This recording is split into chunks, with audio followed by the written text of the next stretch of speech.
సుమారు గత వారం రోజులుగా మోహన్ బాబు ఇంటి వ్యవహారం తీవ్ర చర్చనీయాంశంగా మారిన సంగతి తెలిసిందే.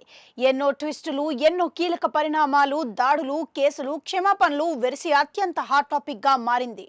ఈ నేపథ్యంలో పోలీసులు ముందు జాగ్రత్త చర్యలు తీసుకొని ఆదేశించగా వాటిని మోహన్ బాబు ఆచరించారు.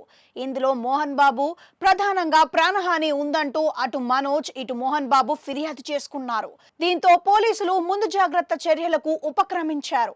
ఇందులో భాగంగా వారి లైసెన్స్, తుపాకులను సరెండర్ చేయాలని ఆదేశించారు. ఈ సమయంలో మోహన్ బాబు తన లైసెన్స్ గన్ ను సరెండర్ చేశారు. ఇందులో భాగంగా తన పిఆర్ఓ ద్వారా డబుల్ బ్యారెల్ గన్ ను చంద్రగిరి పోలీసులకు అప్పగించారు. మరోవైపు జల్పల్లిలోని తన నివాసం వద్ద జరిగిన ఘటనపై మోహన్ బాబు తాజాగా మరోసారి స్పందించిన సంగతి తెలిసిందే. ఇందులో భాగంగా తను ఉద్దేశపూర్వకంగా మీడియా ప్రతినిధిని కొట్టలేదని చెప్పారు. ఈ సందర్భంగా ఆదివారం సాయంత్రం యశోద ఆసుపత్రికి వెళ్లి చికిత్స పొందుతున్న జర్నలిస్టుకు పరామర్శించి క్షమాపణలు చెప్పారు. కాగా మా అమ్మ పుట్టినరోజు సందర్భంగా కేకు ఇచ్చే నెపంతో విష్ణు తన అనుచరులు రాజ్, కిరణ్, విజయ్లతో పాటు మరికొందరు బౌన్సర్లతో ఇంట్లోకి ప్రవేశించాడని, ఆ సమయంలో జనరేటర్లో షుగర్ పోయించాడని, దానివల్ల రాత్రి విద్యుత్ సరఫరాలో అంతరాయం ఏర్పడిందని, తామంతా ఆందోళనకు గురయ్యామని మనోజ్ ప్రకటించిన సంగతి తెలిసిందే. రాచకొండ సిపి కీలక వ్యాఖ్యలు చేశారు.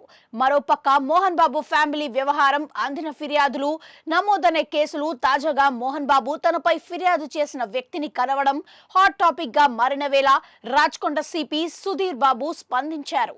ఈ సందర్భంగా మంచు ఫ్యామిలీపై ఇప్పటి వరకు 3 ఎఫ్ఐఆర్లు నమోదయ్యాయని తెలిపారు.